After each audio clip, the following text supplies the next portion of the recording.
This story begins on September 10th, 2009 in Lugoff, South Carolina, a tiny town with fewer than 10,000 people, the kind of place where nothing much happens until something horrifying does.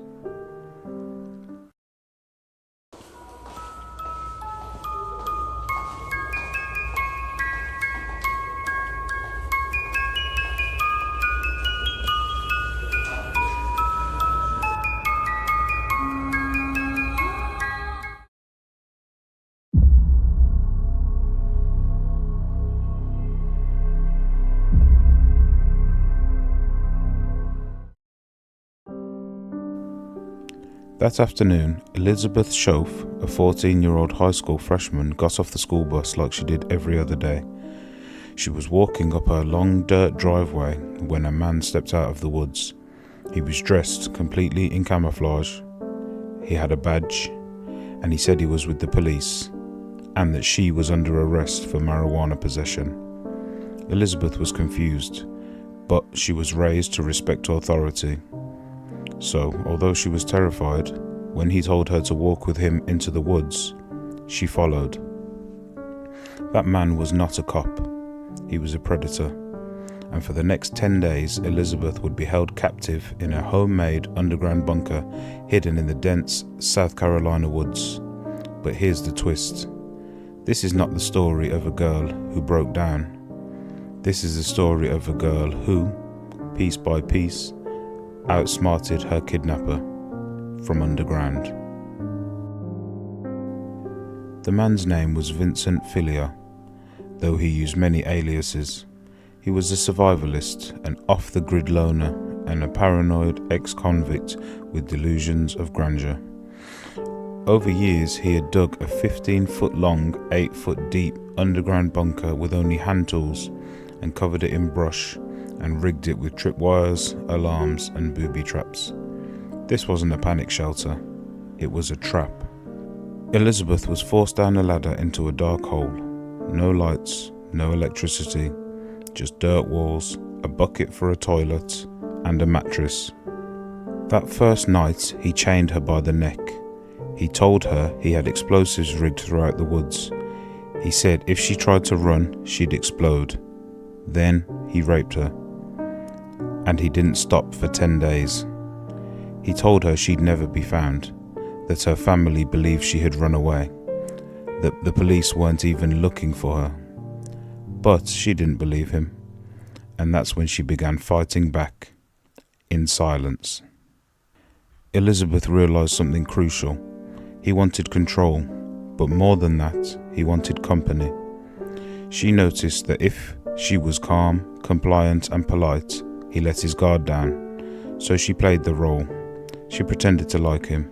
She asked questions about his survival bunker, complimented his engineering. She even joked with him. She was buying time, watching, listening, looking for an opening. Then she noticed he used a prepaid cell phone to check the news. He'd bring it into the bunker and let her hear what was happening in the outside world. Every time he tuned in, she heard the updates. Search still underway for missing teenager Elizabeth Shoaf. So he was lying. Everyone was looking for her. That tiny detail lit a fire in her. She just needed one move, and eventually, she got it. After several days, she convinced him to unchain her during the day. She told him it was hurting her neck. He agreed. She never ran because she knew he still had the traps. Then she started talking about his phone. Gently, she asked if she could send a text to her family, just once. No one would know. She said maybe her parents would forgive her. He refused, but she kept asking, like a child begging for candy, until finally he relented. She typed the message fast, her hands trembling. "Hey Mom, I'm in a hole. Call the police." That was it. One sentence. She sent it while he wasn't looking, then deleted it and handed the phone back. She didn't even know if it went through. That single message hit her mum's phone at 9:43 a.m. and it changed everything. Until then, authorities believe Elizabeth may have run away, but now they knew she was kidnapped, alive, and somewhere nearby. Within hours, hundreds of officers and FBI agents descended on Lugoff. The kidnapper had no idea. The next morning, Elizabeth heard dogs barking, people shouting in the distance. Then, police stormed into the clearing, guns drawn, and ripped the camouflage off the ground. They found the trapdoor, they found Elizabeth, and they found Vincent Filio, cornered, armed, and completely unprepared for a girl who had manipulated him from underground. Filio was arrested immediately. Investigators found dozens of diagrams for more bunkers, blueprints for abductions, and multiple chains and restraints for other victims. He had planned to do this again and again. He was sentenced to 421 years in prison. No parole, no appeal. Elizabeth, just 14 years old, had outsmarted a career predator, not with strength, but with intelligence, patience, and raw survival instinct.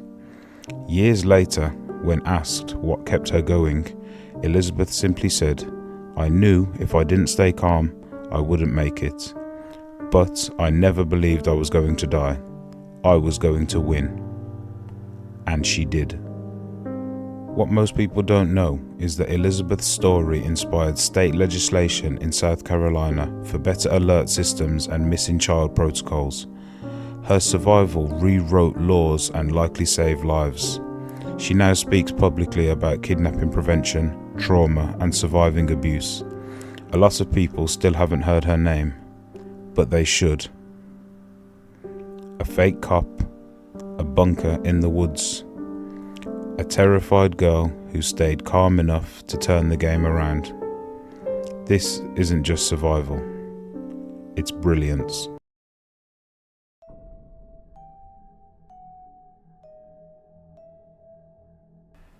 In 2010, a 55-year-old man checked into a Texas motel, paid in cash, and never checked out. He was found dead in his room, neatly tucked into bed, TV on, empty bottle of painkillers nearby. Police ruled it as a suicide, but one retired detective didn't buy it, and when he took a second look, he discovered a horrifying truth hidden in plain sight.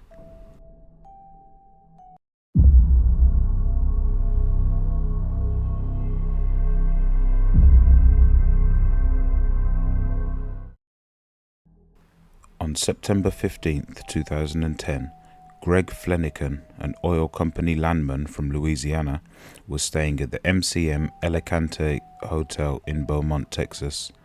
He traveled often for work and always followed the same routine: dinner, phone call to his wife, then TV, and snacks in bed. That night was no different. Surveillance footage showed him buying a candy bar from the vending machine. He called his wife Susie and settled in. The next morning, Greg missed his usual check-in with his co-workers. Hotel staff opened room 348. Greg was dead. He was lying on his back in bed, fully clothed, remote in hand. The air conditioner was running, the TV was on, and there were no signs of a struggle. His wallet and his valuables were untouched. An empty bottle of painkillers were nearby. The coroner ruled it a heart attack. Case closed. But Greg's wife, Susie, didn't believe it. Her husband was healthy, active, and didn't take medication. He had no history of heart problems. She hired a private forensic pathologist to do a second autopsy. What they found blew the case wide open. Greg hadn't died from a heart attack. He had been electrocuted, stabbed, or shot. They couldn't tell exactly what did it, but his insides were shredded. His scrotum was lacerated, his organs were ruptured, and yet there was no mark on the outside of his body. That meant one thing: some kind of internal explosion. Investigators re-examined room 348. They peeled back layers of drywall and found something chilling: a small, circular hole in the wall between Greg's room and the one next door. And on the other side of that wall, room 349, and the guest staying there had just checked out the morning Greg's body was found. His name was Lance Mueller, a field engineer from Wisconsin. Police tracked him down and asked if anything unusual had happened. Mueller hesitated. Then he told them something bizarre. He said that he and a co-worker were in room 349, drinking and goofing around with a small 38 caliber pistol.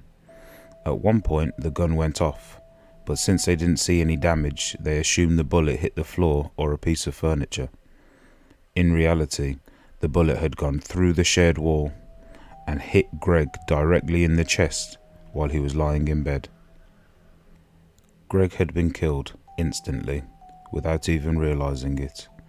No broken skin, no gunshot sound heard, just an internal trauma that looks like a medical event. When Mueller found out what happened, he broke down. He was charged with manslaughter and sentenced to 10 years. But what makes this case so terrifying is just how random it was. Greg wasn't targeted. He didn't do anything wrong. He was lying in bed, eating a candy bar, when a stray bullet ended his life. And for a while, nobody even realized he'd been murdered. Greg Fleniken's death was almost lost in paperwork. A heart attack that wasn't.